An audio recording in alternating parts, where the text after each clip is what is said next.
bonjour, pouvez-vous vous présenter? Bonjour, oui, avec plaisir. Ghislain Faverja, je suis enseignant titulaire au ministère de l'Agriculture depuis un peu plus de 15 ans, en sciences et techniques des équipements, agroéquipements et aménagement hydraulique, en poste au campus Agronova. Alors le campus Agronova, c'est un lycée agricole qui se situe à peu près à égale distance de Clermont-Ferrand, Lyon et Saint-Étienne, dans la Loire. Qui a 3 champs de formation, le commerce et la distribution de tous les produits qui sont en lien avec l'agriculture, l'élevage, la production animale, la conduite des exploitations, et puis la filière dans laquelle j'interviens, qui est d'ailleurs reconnue comme pôle de compétences Auvergne-Rhône-Alpes, les agroéquipements et la maintenance des matériels. Voilà. Je suis aussi, c'est peut-être à ce titre aussi que je suis là, néo-chercheur, puisque ça fait 2 ans maintenant que je travaille sur les déterminants cognitifs du choix des élèves. Alors, j'ai envie de dire, ma recherche a porté sur les attitudes motivationnelles en situation décisionnelle d'orientation. Si on résume, c'est un peu la motivation, comment se construit le choix des élèves de poursuivre ou pas en BTS après leur bac pro. Donc on est dans le -3 +3, dans la transition enseignement secondaire et supérieur, et comment se construit ce choix à partir de leur motivation. Voilà, pour faire un peu plus simple. Qu'est-ce qui vous a amené à ce travail de mémoire, de recherche? Je pense qu'il y a plusieurs plans. Il y a le plan professionnel tout d'abord, le réel. L'impossibilité d'expliquer pourquoi, et je ne suis pas le seul à partager cette difficulté, avec mes collègues, professeurs principaux ou les coordonnateurs de filière, on la partage, les enseignants aussi, l'impossibilité d'expliquer pourquoi les élèves poursuivent ou ne poursuivent pas. Pourquoi certains élèves qui ont à peu près le même niveau académique, les mêmes profils, choisissent de s'insérer et d'autres choisissent de poursuivre en BTS. Alors c'est vrai que ça touche directement l'efficience de l'institution, puisque c'est quand même notre rôle de les accompagner dans le parcours -3 +3 à aller jusqu'au bac +2, voire plus. Et ça touche aussi à notre rôle à nous, de coordonnateur et de professeur principal. Voilà. Puis après, il y a peut-être aussi un penchant personnel où effectivement il y a ma relation avec l'orientation, la biographie et puis mon besoin de développement professionnel qui vient aussi de ma mission de conseiller pédagogique que j'exerce là, ces dernières années et où on apprend aux stagiaires à se décentrer, à se regarder travailler, à travailler dans et sur l'action. Et c'est vrai que ça amène à réfléchir pourquoi. À travers votre étude, comment voyez-vous le LPA, le lycée professionnel agricole? Alors, le LPA, je l'envisage un peu comme une oasis de réconciliation entre les familles et les projets professionnels. C'est dans tous les domaines de la sociologie, de la psychologie, on a des concepts comme ça, des mots qui viennent, par exemple la cohérence. Et c'est vrai qu'on retrouve, ça fait vraiment écho à la situation professionnelle au LPA, puisque les jeunes peuvent s'y projeter, peuvent envisager leur devenir socio-professionnel sans renier leurs acquis, sans renier leur représentation, leurs valeurs. Et on a vraiment une réconciliation socio-professionnelle. C'est un peu comme ça que je vois le LPA. Quels sont les éléments principaux des LPA agricoles? Alors si on le regarde du côté de l'élève, je pense que la forme professionnelle est la caractéristique la plus importante pour l'élève. J'ai envie de dire qu'on a des élèves qui peuvent avoir souffert de la forme scolaire pendant plusieurs années et quand ils arrivent ici, ils rencontrent une institution et des enseignants qui partagent cette forme professionnelle. Et on a un domaine d'échange, un domaine de valeur. Presque je prendrais un exemple, quand au collège un élève issu du monde rural ou passionné par les agroéquipements se lève pour regarder un tracteur passer, il le vit mal, il est souvent moqué. Chez nous, quand les élèves se lèvent pour regarder passer un tracteur, c'est le début du cours et ça enclenche tout ce qui va derrière. Donc voilà, on partage des domaines qui sont reconnus par leur famille, par le monde professionnel. Après, sur le plan des enseignants, c'est aussi une vraie force, cette forme professionnelle, puisque ça nous permet, dans ce partage-là, dans ce côté compréhensif, d'aller les chercher et puis de pouvoir développer autre chose et de reconstruire derrière d'autres savoirs, d'autres attitudes ou comportements. Et puis, dernier plan, le territoire. Je pense que c'est une vraie chance pour les familles, sur des territoires ruraux, d'avoir la présence d'enseignement secondaire et d'enseignement supérieur. On a dans le LPA, finalement, se retrouvent les familles, les jeunes bien sûr, les enseignants et les tuteurs et la filière professionnelle. Comment est-ce que ça se construit une vocation ? Alors, Guichard dit la vocation, c'est la détermination de la meilleure voie. Alors, j'ai presque envie d'ajouter de sa meilleure voie, parce qu'il y a, pour l'élève, il y a vraiment un projet identitaire, une projection de soi. Et souvent dans la vocation, on dit je vais faire un métier, et en fait c'est souvent être un métier. Je pense là à Jean-François Marcel ou à Hosty, qui être et faire son métier dans l'accompagnement du développement professionnel. Voilà, il y a toute une dimension identitaire et de projection qui est assez pertinente et qu'il faut aller chercher si on veut accompagner les élèves dans leur vocation. Je prends l'exemple des entretiens exploratoires que j'ai réalisés avec les BTS, par exemple. Je m'attendais à trouver, dans la question « Pourquoi vous poursuivez ?», je m'attendais à trouver le salaire, la reconnaissance sociale. Et les BTS m'ont retourné « Ça nous fait devenir hommes ». C'était des phrases qu'ils ont données. Le BTS, c'est de l'engrais, ça nous fait pousser, ça nous permet de devenir hommes. Voilà, donc on n'était pas du tout sur le même plan. Et c'est vraiment un projet de développement socio-professionnel et identitaire.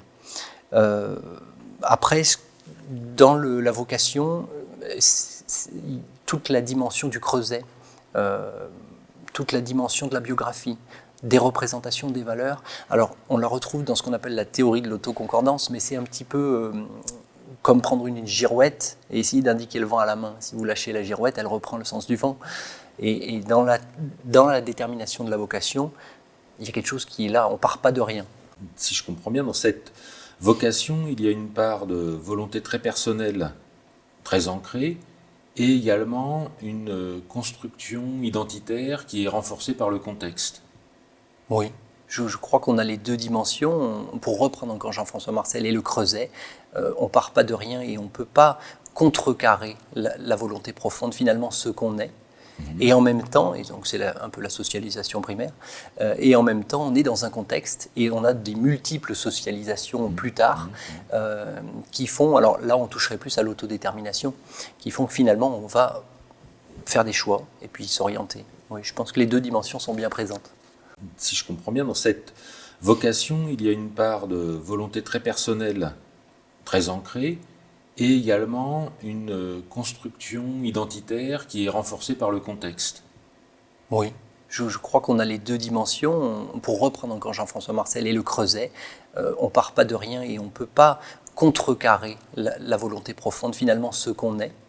Et en même temps, et donc c'est un peu la socialisation primaire, et en même temps on est dans un contexte et on a des multiples socialisations plus tard qui font, alors là on toucherait plus à l'autodétermination, qui font que finalement on va faire des choix et puis s'orienter. Oui, je pense que les deux dimensions sont bien présentes.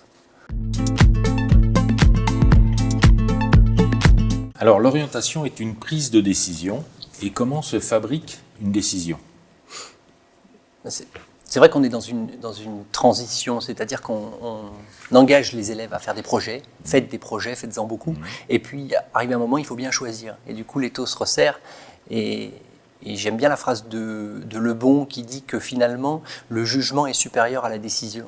Le jugement est supérieur à l'intelligence, l'intelligence, elle permet d'en revoir tous les possibles, et le jugement d'en sélectionner un, celui qui vous correspond ou celui dans lequel vous pouvez vous projeter. Donc la décision, on la voit comme des opérations cognitives importantes. Donc ça demande une vraie réflexion, un vrai accompagnement. Et en même temps, on s'aperçoit que quand des jeunes souhaitent rejoindre un BTS, souhaitent poursuivre, ils n'y vont pas pour les mêmes raisons. Quand un élève répare un tracteur, il ne le répare pas pour les mêmes raisons. On a des élèves qui vont réparer la machine pour la réparation elle-même et le plaisir de la tâche. On en a d'autres qui vont la réparer pour l'attente du client et la relation qu'on va avoir. Et ça s'incarne dans cette poursuite de BTS. Et donc là, il y a toute une signification, tout un sens de ce devenir socio-professionnel.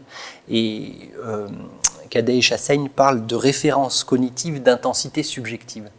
Et on ne peut pas accompagner correctement un élève dans la prise de décision, puisque c'est quand même une partie de notre rôle, en plus des enseignements, si on ne va pas chercher ce subjectif. Pour compléter ou pour passer par l'inverse, qu'est-ce qu'un élève indécis ?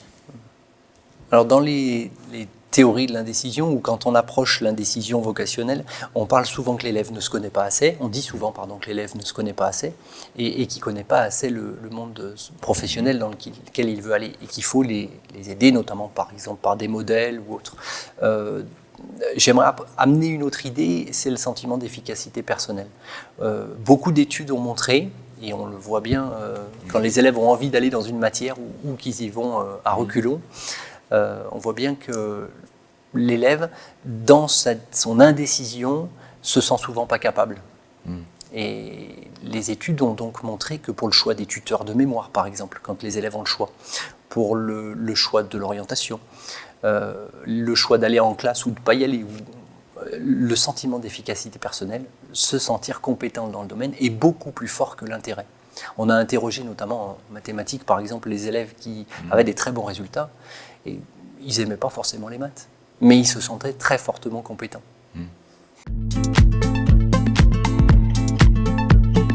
Qu'est-ce que la motivation?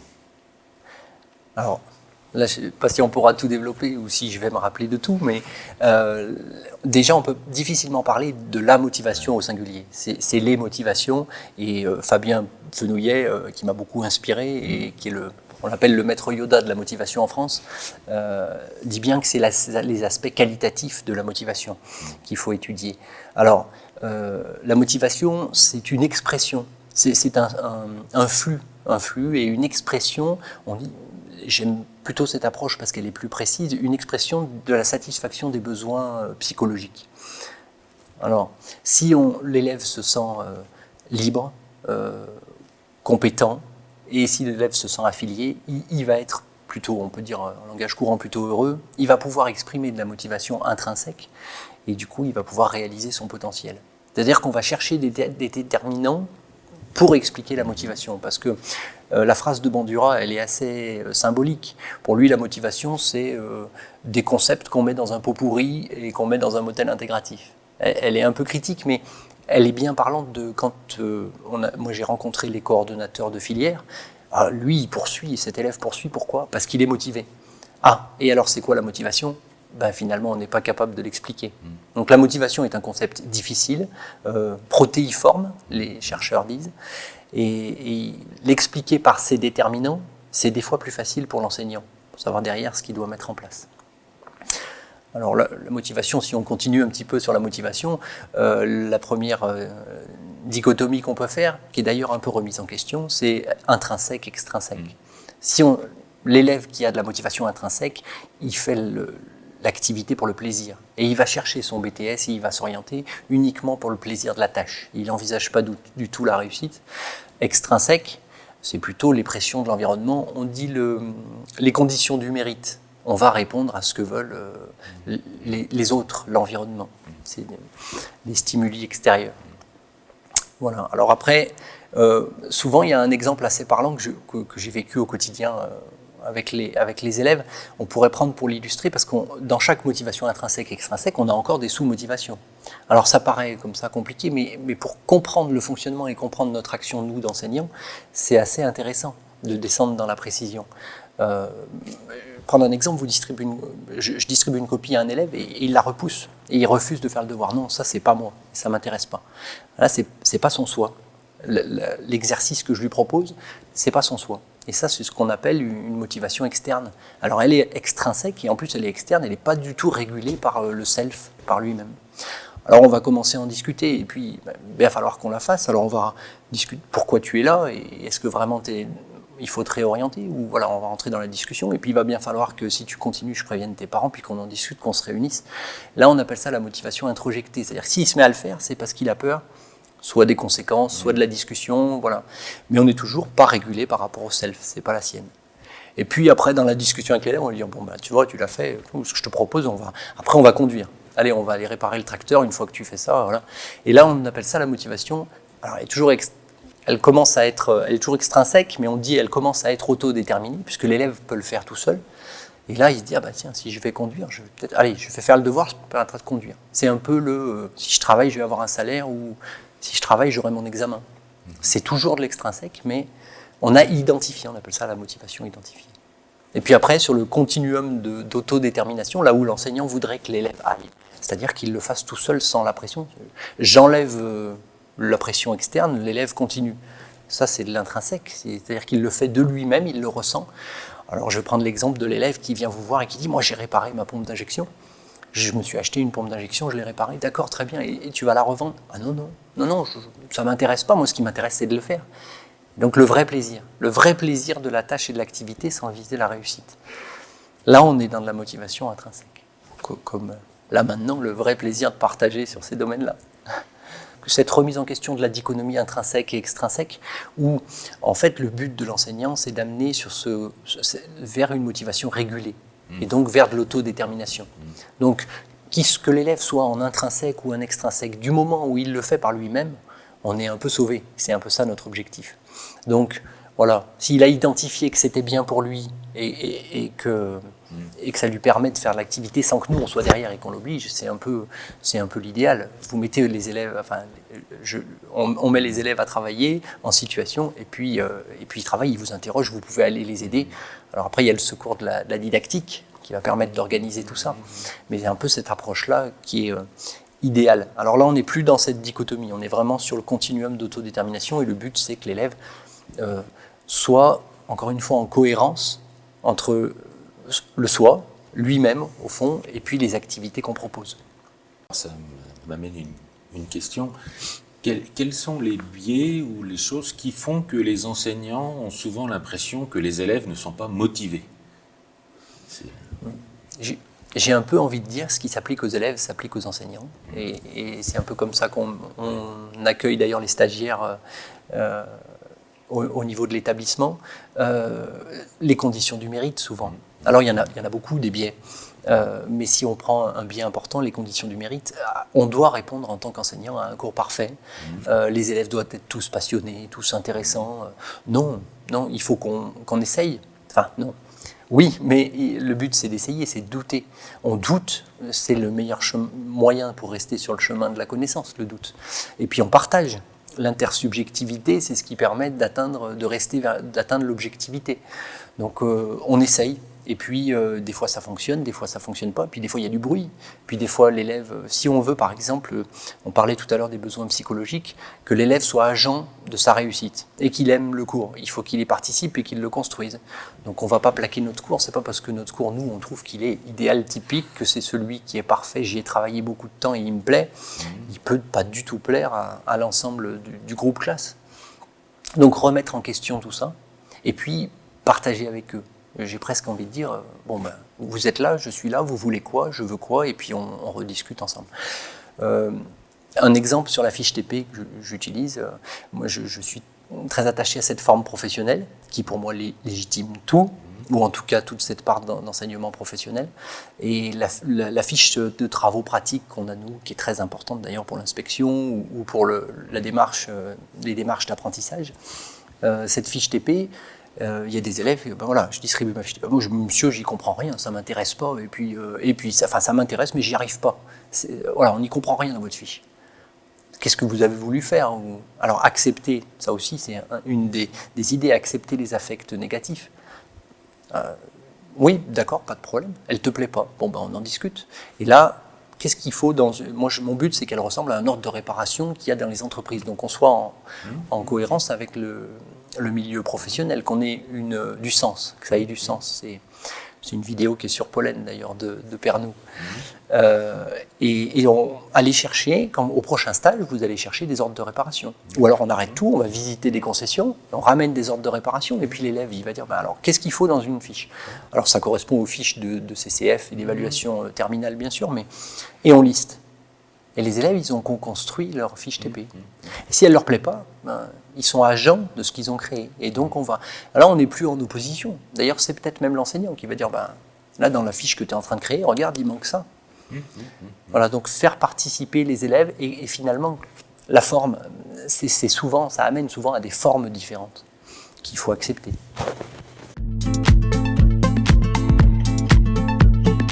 Peut-on dire un mot de la théorie de l'évaluation cognitive et en quoi cette théorie de l'évaluation cognitive peut-elle avoir un intérêt dans un contexte scolaire ou d'enseignement?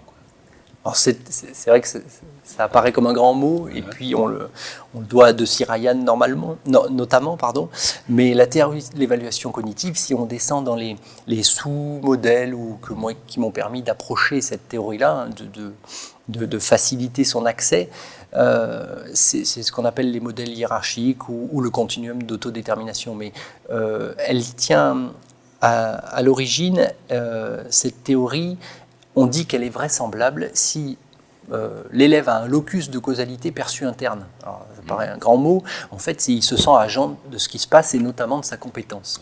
Ça veut dire qu'il ne peut s'imputer qu'à lui-même ce qui lui arrive. Et s'il peut l'imputer à l'enseignant, on est foutu parce qu'il va dire « Oh, c'est de la faute du prof, c'est pas de la mienne ».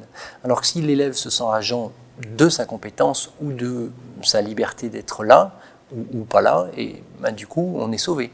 Il va du coup légitimiser tout ce qui se passe. Donc la théorie de l'évaluation cognitive, on dit qu'elle devient vraisemblable quand on a un locus de causalité perçue interne, que l'élève pense être à l'origine de sa compétence et que l'élève est informé de sa compétence. Alors il faut articuler les deux dans la théorie de l'évaluation cognitive. Je vais prendre un exemple à l'atelier, il est en train de réparer sa machine. S'il y arrive, si la réparation fonctionne, ce n'est pas grâce au prof. C'est finalement grâce à l'enseignant. C'est finalement grâce à lui-même et à ce qu'il a réussi à construire. Et du coup, on est un peu dans la théorie de l'évaluation cognitive. Alors après, il y a deux domaines dans la théorie de l'évaluation cognitive. Il y a le continuum d'autodétermination, les motivations intrinsèques, extrinsèques et autorégulées, on en a déjà parlé. Et puis il y a une autre approche qui vient de Valéran, qui est assez intéressante, c'est le modèle hiérarchique. Alors lui, il va situer dans le contexte et il va préciser des niveaux. Alors, je pense notamment au niveau situationnel, au contextuel et global. Et ils sont tous en lien, on appelle ça les bottom-up ou les top-down.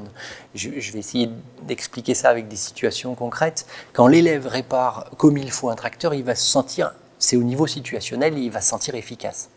Et si ça lui arrive plusieurs fois, parce qu'on a bien construit par un environnement clair, tolérant et informant sur sa compétence, il va se sentir compétent.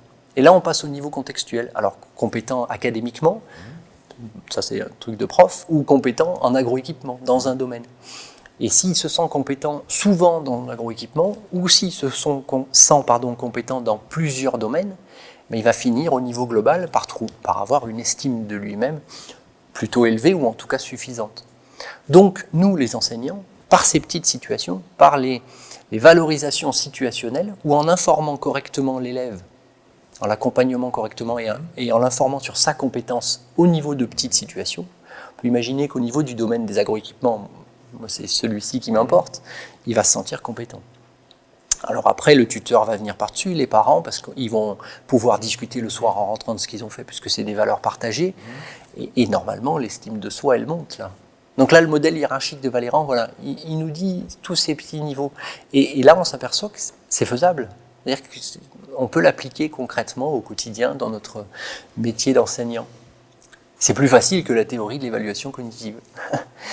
Alors après, il y a l'autre, c'était l'ordonnée, et puis si on prend l'abscisse, ce modèle hiérarchique nous dit que finalement, pour qu'un élève exprime sa motivation, il faut qu'un élément de l'environnement arrive et que ça nourrisse ses besoins psychologiques, qu'il se sente compétent, qu'il ait le sentiment d'avoir choisi ce qui lui arrive, qu'il ait le sentiment d'être affilié, de pouvoir en discuter. Alors, on voit bien quand quelqu'un se sent compétent dans un groupe classe, il a souvent envie de discuter. Et puis donc là, ça va permettre, ce sont des déterminants socio-cognitifs, ce sont des besoins psychologiques satisfaits, et selon le niveau de satisfaction de ces besoins, les chercheurs nous disent que l'élève va exprimer tel type de motivation ou tel type. Donc si on satisfait ces besoins, l'élève pourrait normalement exprimer de la motivation intrinsèque, la vraie motivation pour le plaisir et la passion. Et ça a des conséquences sur les attitudes, les cognitions, les comportements et bien sûr les émotions. Si en plus on est heureux en le faisant, je crois qu'on a tout gagné. Voilà.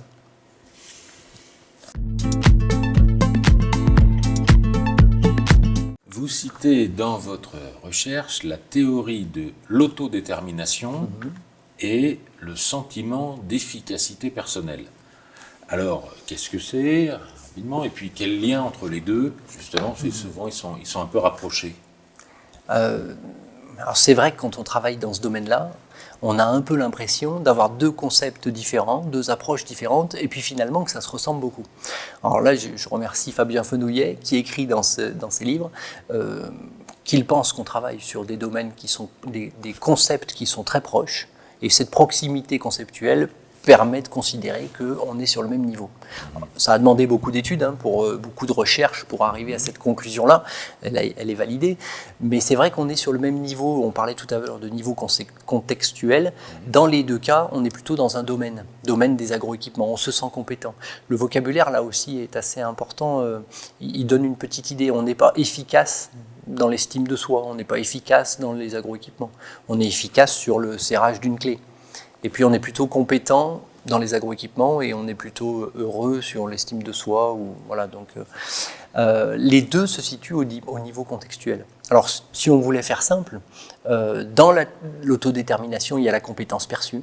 Donc l'élève doit être informé de sa compétence et penser qu'elle vient de lui. Il y a des petits outils pour ça. Et puis dans le sentiment d'efficacité personnelle, alors là on est du côté de Bandura, c'est peut-être un peu plus développé puisque ça vient de l'auto-efficacité. C'est la traduction de Jacques Lecomte, parce qu'il y a plusieurs... là aussi, il y a des nuances dans le self et l'efficacity. Il précise plusieurs choses dans le sentiment. C'est-à-dire qu'il n'y a pas qu'un niveau, il y a tout un schème du sentiment d'efficacité personnelle qui est... On démarre par « je pense avoir les compétences ». Je pense avoir les savoirs, avoir les compétences, j'y crois. C'est vraiment un sentiment auto-rapporté, ces décognitions-là. Ensuite, je pense que si je le mobilise, si je le mets en place, ça va marcher. Et puis, du coup, j'envisage une performance. Alors là, on n'est que sur le résultat. Je pense que... Alors, l'élève, il se dit, je pense que je peux avoir 15 ou 16, quoi. Ou alors, je pense que je vais avoir 5 ou 6. Et là, j'y vais pas, j'ai pas envie.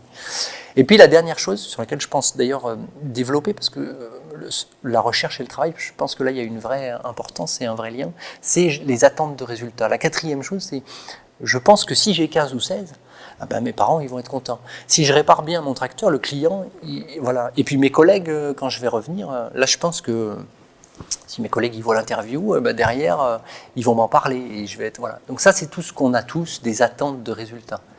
Voilà, donc le sentiment d'efficacité personnelle, il a plusieurs dimensions et il détermine très souvent le niveau de réussite.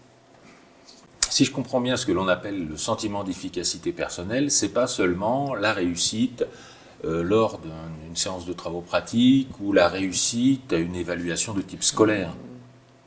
C'est un peu plus compliqué que ça. Oui, quoi. C'est même beaucoup plus prédicteur. D'accord. C'est-à-dire que les études et la recherche, les études ont montré qu'un élève qui a un fort sentiment d'efficacité personnelle, un fort sentiment de compétence, va finalement beaucoup mieux s'en sortir qu'un élève qui a un peu plus de compétences, mais qui a un sentiment d'efficacité personnelle très très bas. Et tant sur la compétence que sur le sentiment d'efficacité personnelle, je pense que voilà, nous les enseignants, on peut agir. On le voit bien au niveau familial, on le voit bien au niveau professionnel, dans les relations qu'on a et dans les échanges, les transactions qu'on peut faire entre l'élève, l'environnement. On voit bien que sur la valorisation de la personne, du jeune, on peut agir, on peut construire là.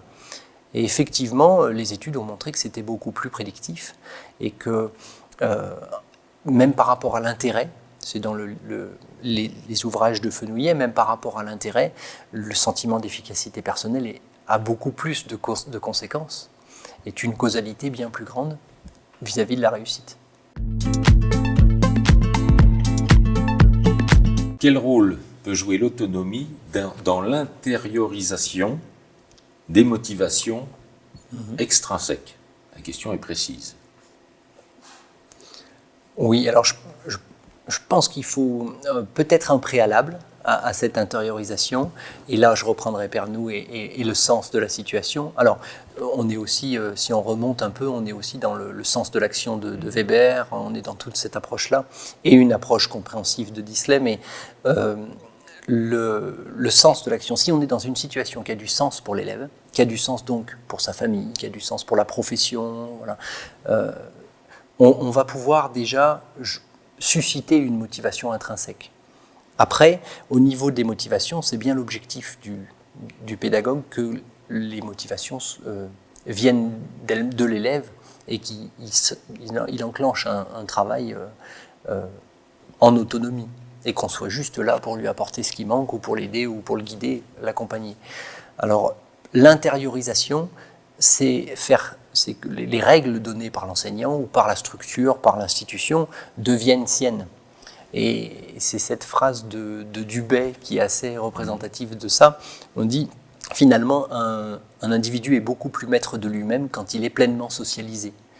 Et là, on retrouve vraiment notre objectif, ce qu'on veut, que les jeunes soient libres de choisir, heureux de réussir, souvent dans l'enseignement supérieur, c'est notre souhait à nous, en tout cas coordonnateur et professeur principal, enseignant de LPA, et donc quelques petites approches pour faire passer cette motivation extrinsèque à intrinsèque, intérioriser ces règles-là. C'est vraiment notre objectif d'intériorisation finalement. Alors pour ça, on parle de cohérence. Il faut qu'on soit, nous, l'environnement, en cohérence avec ce que ressent profondément l'élève. Ou il faut qu'après, avec un peu d'autodétermination, un peu de sentiment d'autodétermination, ça veut dire d'être agent dans cet environnement qui des fois est compliqué, a des contraintes, finalement je m'impute bien à moi-même ma réussite et je vais arriver à me débrouiller. On dit le coping with. Je vais faire avec, et puis je vais y arriver. C'est vraiment ça notre objectif. Alors est-ce que ça signifie qu'un enseignant ne peut pas motiver un élève qui ne serait pas autonome? Est-ce que l'autonomie n'est pas du coup quelque part un préalable à la motivation? Là aussi, je pense qu'on tous les élèves sont différents. Et ne viennent pas pour les mêmes choses. Et on a des élèves qui intériorisent très très bien les règles d'un enseignant qui va avoir une méthode plutôt coercitive. Et donc voilà. Par contre, c'est dans ces profils, dans ce différentiel de profils qu'il faut aller chercher, que là, toutes ces théories peuvent avoir leur utilité. Quand un élève justement n'adhère pas, quand un élève est en conflit, quand un élève est amotivé, on a envie de le motiver. Et comme on ne sait pas ce que ça veut dire que de le motiver, ou en tout cas on ne sait pas comment faire, on va chercher les déterminants de la motivation. Finalement, qu'est-ce qui causerait la motivation? Alors, qu'est-ce qui lui permettrait d'exprimer son potentiel intrinsèque? De se sentir agent de son choix. Ah, t'es pas content? Alors, pourquoi t'es là? Et là, quand on parle de métacognition, savoir comment les pensées se construisent, ou méta-émotion, savoir pourquoi quand je rends une note en rouge, l'élève ça l'énerve et ça lui crée des émotions négatives. Alors, un exemple parmi d'autres, mais c'est là qu'on va utiliser toutes ces théories ou toutes ces théories pratiques pour créer un environnement soutenant et informant pour que l'élève qui était plutôt hostile au départ puisse prendre sa place dans le trafic, puisse s'insérer et finalement devenir autonome ou avoir le sentiment d'être en pleine autonomie, en pleine décision, de s'imputer ce qui lui arrive. Globalement, toutes ces théories que vous avez développées dans ce travail de recherche et ce mémoire de master, comment est-ce qu'on peut traduire tout ça dans sa pratique d'enseignant? Alors, il y a beaucoup de méthodes. Moi, celle que j'ai utilisée, c'est l'approche du développement professionnel. J'ai travaillé dans la formation du conseiller pédagogique avec l'ENSFEA et je pense justement au développement professionnel et à travailler dans et sur l'action. On est dans l'action, on est tout le temps dans l'action, puis on prend 5 minutes. Alors, en tant que conseiller pédagogique, on m'a demandé de le faire plus, on l'a formalisé, mais on prend 5 minutes pour se regarder travailler et travailler sur l'action. C'est Sean, et je pense à Forêt qui a écrit là-dessus. Ça nous aide beaucoup. Donc, douter, se regarder et se décentrer, on dit. Se décentrer pour travailler sur l'action. Ça, c'est une première pratique. Et après, évidemment, renforcer, ce que m'a appris cette recherche-là, c'est que renforcer les motivations, c'était satisfaire les déterminants de la motivation, la créer, la laisser s'exprimer, donc satisfaire les besoins psychologiques. Et là, on reprend l'agentivité positive de Bandura, et que l'élève, quand on dit souvent, on entend depuis pas mal d'années, l'élève doit être acteur. acteur de sa formation, acteur de ses choix, acteur de son apprentissage. On est dans l'auto-socio-construction, Vygotsky ou autre. Après, on penche sur tout ce que nous apporte la didactique, mais on est bien au départ dans ce sens, dans la signification d'être acteur. Voilà, être agent de ce qui arrive et de ses choix pour l'orientation. Je pense que après la dimension suivante, c'est la signification et le sens, on y revient, et pour aller chercher ce qui est auto-concordant avec l'élève, ce qui le fait lui, ce qui le fait vibrer, le thrill, voilà, il faut aller chercher ces éléments-là pour qu'on puisse dialoguer, pour qu'on puisse construire ensemble son devenir socio-professionnel.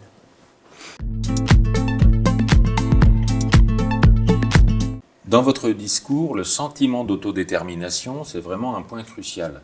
Alors comment est-ce que, concrètement ou globalement, en situation d'enseignement, est-ce qu'on peut renforcer ce sentiment d'autodétermination ? Alors, là, j'ai envie de reprendre quelques points d'une formation que j'ai suivie cette année à Formco, à Clermont-Ferrand, avec une psychologue sociale, Madame Sabre. Et effectivement, il y a des petites astuces. Alors, on reprendrait le choix et le sens, donner du sens. Alors là, dans les approches, il y a le proximal et le distal. Alors, si on se met tout de suite là, du sens à l'action, c'est-à-dire que la situation que je vais proposer, moi, à l'atelier, elle existe en professionnel. On fait passer des anciens élèves, on fait passer des modèles qui vont dire « Ah non, ça, il faut arrêter, ça n'existe plus, on ne le fait plus ». Et l'élève, quand il va aller en stage, alors, il ne va pas pouvoir dire « ce que je fais au lycée, ça n'existe plus », ou alors c'est sur des machines qui sont très anciennes, ce n'est pas représentatif du monde professionnel, c'est plutôt qu'il ne va pas pouvoir en parler. Donc il ne va pas avoir le sentiment d'être compétent, ou il ne va pas avoir le sentiment. On voit bien tout l'effet que ça a sur le groupe quand un élève revient d'une concession, il y a des machines très récentes où il a acquis certaines compétences sur le numérique, où il va revenir et en parler, et tout de suite il va monter dans le regard de ses collègues. C'est un peu vrai pour le LPA et la situation professionnelle. Il faut que les plateaux techniques soient d'un bon niveau et qu'on y fasse des choses qui soient dans le milieu professionnel. Donc il y a le sens pour le sens de la pratique pour le proximal, et puis distal, on dit bien qu'il faut qu'à long terme, ça ait du sens, que ça ait des valeurs. C'est-à-dire que vous êtes là, et on va partager les valeurs que vos familles partagent, que les professionnels partagent, et finalement, le choix d'orientation, la vocation, on y revient, c'est être qui tu veux être. On parle, c'est Vérac qui parle du dorénavant. Alors si on l'applique à l'orientation, ça fait le dorénavant socio-professionnel. Et nous, on est en train de construire le dorénavant socio-professionnel de ces élèves. Et ça a tout un sens pour eux parce que c'est ce que disaient les BTS. On repart du concept qu'ils ont amené, c'est devenir homme, c'est l'engrais qui nous fait pousser. Et on est dans ces domaines-là. Ça, c'est une première pratique. Bien sûr, reprendre ces déterminants psychologiques. C'est de ci qui parle de l'eudémonie. Dans le bien-être psychologique, quand on va bien, on a l'hédonisme, le plaisir instantané, mais on a aussi le sens, l'eudémonie. Et souvent, quand on est en accord avec ces valeurs, on peut souffrir. C'est pas grave, on le supporte plutôt bien. Et ça aussi, chez les élèves, ils sont capables de souffrir dans une réparation, dans une interrogation, si ça a du sens et que ça répond à leur soi projeté, à qui ils veulent être plus tard, ça aide à construire ce dorénavant socio-professionnel. Après, au niveau présence, là en cours, je pense qu'on souvent, dans cette formation Formco, on parlait des compliments, de l'empathie et des affects, des émotions. Accepter les affects négatifs.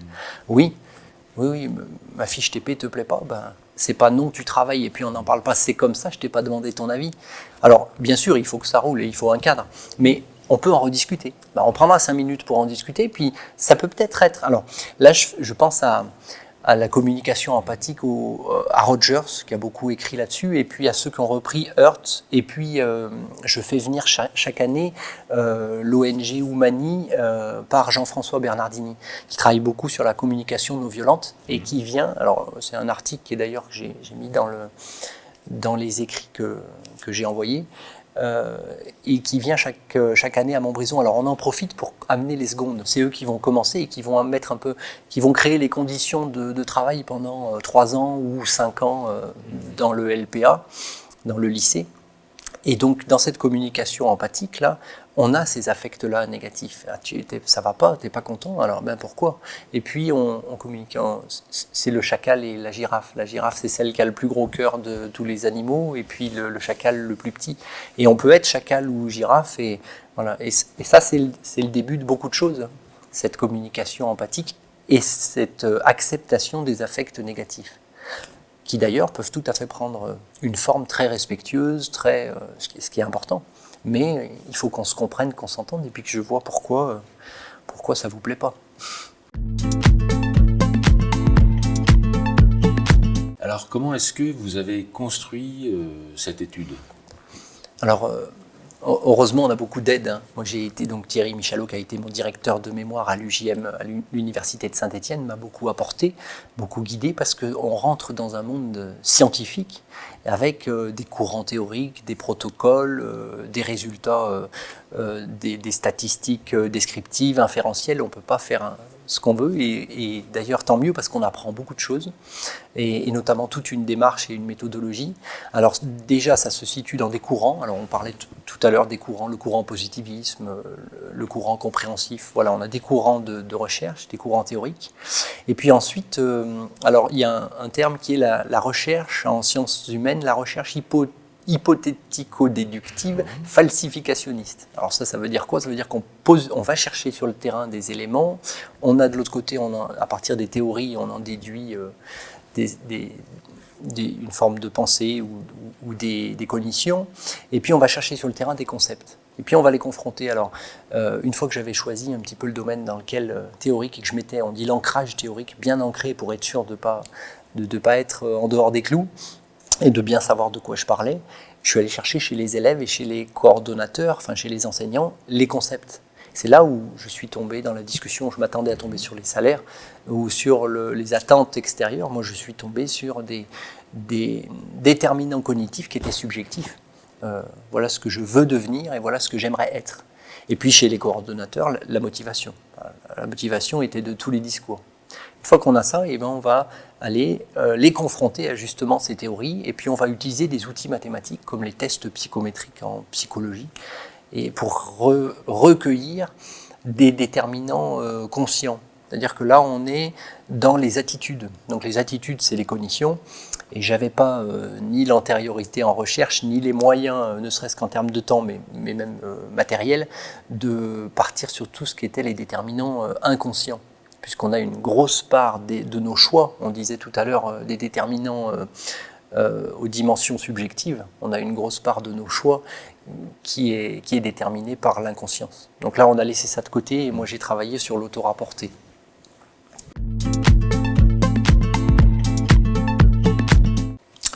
Alors, au final, dans cette étude, quels sont les résultats et comment avez-vous recueilli et traité ces résultats? Alors là, j'ai été accompagné par mon directeur de mémoire de master, mon mémoire de recherche, Thierry Michalot, qui m'a fourni des outils. Alors, les chercheurs ont des outils dédiés pour recueillir. Alors là, l'idée, c'était de recueillir des sentiments, donc des attitudes motivationnelles, et de les corréler avec la décision de choix.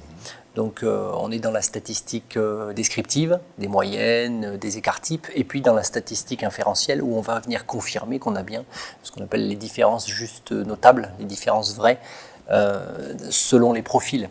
Et donc ce qui a été plutôt réjouissant, c'est on a falsifié quand même quelque chose. Alors attention, c'est une recherche exploratoire, mais elle recoupe d'autres résultats scientifiques plus sérieux, si je puis dire. On a déconstruit l'idée qu'un élève qui poursuit en BTS ressent de la motivation intrinsèque et seulement, et qu'un élève qui s'oriente ressent de la motivation extrinsèque et qu'il y va pour le salaire. Et on a trouvé des résultats où les élèves qui souhaitent s'insérer, aller réparer des machines, vibrent vraiment pour ça et ont un vrai plaisir pour la tâche et n'en attendent finalement pas grand-chose derrière. Ils sont vraiment heureux de le faire, ils ressentent un bien-être psychologique important. Et les motivations intrinsèques, donc aux déterminants de l'élève lui-même, qui proviennent de l'élève lui-même, intra on dit, sont très forts. La motivation intrinsèque est souvent plus forte chez ces élèves-là que chez les élèves qui souhaitent poursuivre en BTS. Et en accord, alors après, on en a discuté avec, au moins par mail avec Fabien Fenouillet, qui est là-dessus avait beaucoup de résultats sur les bons élèves, on va dire. Et on retrouve cette coprésence des motivations intrinsèques et extrinsèques chez les très bons élèves qui veulent poursuivre. Alors bon, je dis académique, hein. Voilà. Mais c'est une caractéristique. Alors après, c'est une caractéristique des très bons élèves d'avoir, enfin des élèves qui souhaitent poursuivre et qui ont des résultats importants, enfin élevés, pardon. C'est une de leurs caractéristiques d'avoir des motivations intrinsèques et extrinsèques qui viennent de l'environnement. On disait les conditions du mérite élevées. Ils sont en co-expression élevée des motivations intrinsèques et extrinsèques. Alors après, il faudrait poursuivre la recherche, aller voir pourquoi. Et pourquoi ces élèves-là, est-ce que finalement ils sont en cohérence complète entre ce qu'ils ressentent et leur environnement, et est-ce que ça leur permet de poursuivre? Voilà, il y a toute une suite de recherches à faire. Mais c'était le deuxième volet des résultats.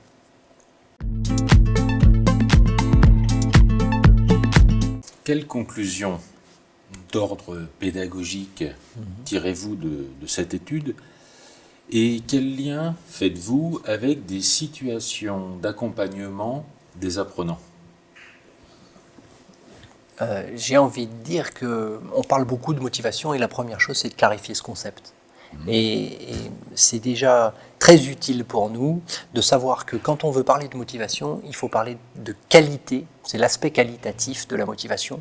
Donc il y a plusieurs types de motivation, sinon ça ne veut pas dire grand-chose. Et puis Fabien Fenouillet nous dit de s'intéresser au déclenchement, à l'orientation, à l'intensité, c'est-à-dire à des moments différents, notamment on pense à l'engagement, ce qu'on appelle, alors là c'est Joux les Beauvois, hein, qui parle de la cohérence sociale dans leurs écrits.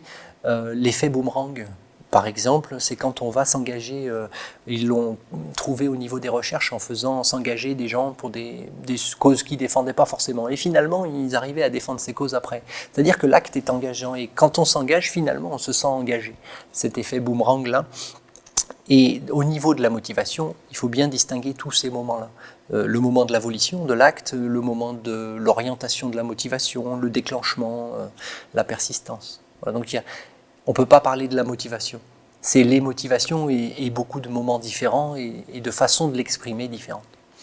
Ça, c'est le premier volet. Et puis peut-être derrière, rebondir sur ces déterminants, sur ce sens de la pratique, ce sens de l'apprentissage pour les élèves, pourquoi je suis là et est-ce que ça me parle, et donc que l'élève se sente agent, acteur, mais agent de ce qui lui arrive, agent de sa compétence. S'il a réussi, c'est grâce à lui. Et pourquoi? Et comment il peut arriver à réussir et à articuler tout ça, le sentiment d'efficacité personnelle.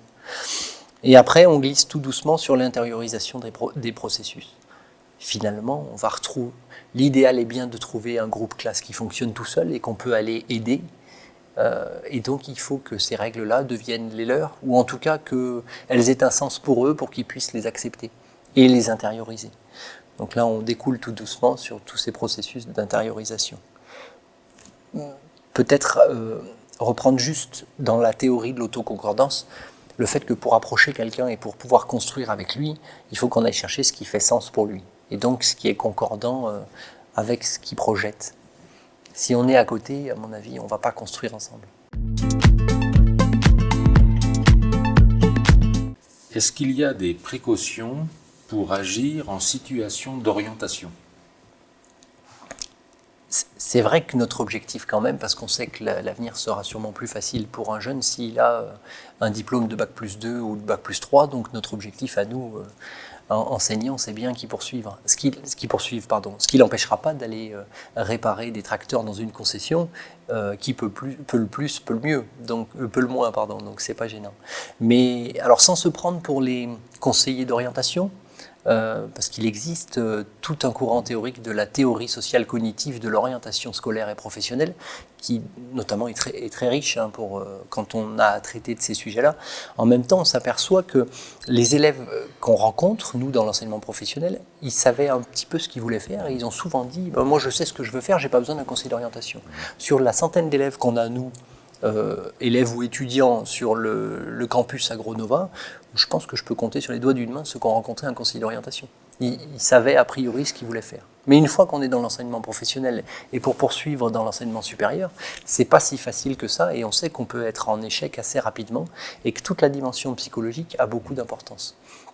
Donc sans aller jusqu'à être, on s'aperçoit que finalement c'est bien notre mission à nous, professeur principal, coordonnateur, et ce qui vient confirmer ça, c'est un peu la rénovation de la voie professionnelle, où on va avoir dans les années à venir, c'est acté déjà, une heure en terminale, pour accompagner, alors c'est le titre du module, accompagner les élèves soit à l'orientation professionnelle, soit à l'orientation en enseignement, vers l'enseignement supérieur, soit à l'insertion professionnelle. Donc plus qu'une idée ou une envie, ça devient une injonction ministérielle. Donc là, il va bien falloir qu'on... Alors, je me disais qu'on avait deux choix. Soit on demande aux psychologues sociaux des universités de venir au LPA ou au lycée agricole, ou alors les enseignants trouvent le moyen de se former pour pouvoir assumer toute cette partie-là de psychologique et sociale qui... Voilà. J'ai un peu envie de dire que après la recherche que j'ai effectuée, je m'aperçois que dans beaucoup de situations, les compétences psychologiques et sociales permettent de transcender les difficultés scientifiques et techniques. Et c'est peut-être une manière d'accompagner au mieux les jeunes vers leur devenir, leur dorénavant socio-professionnel.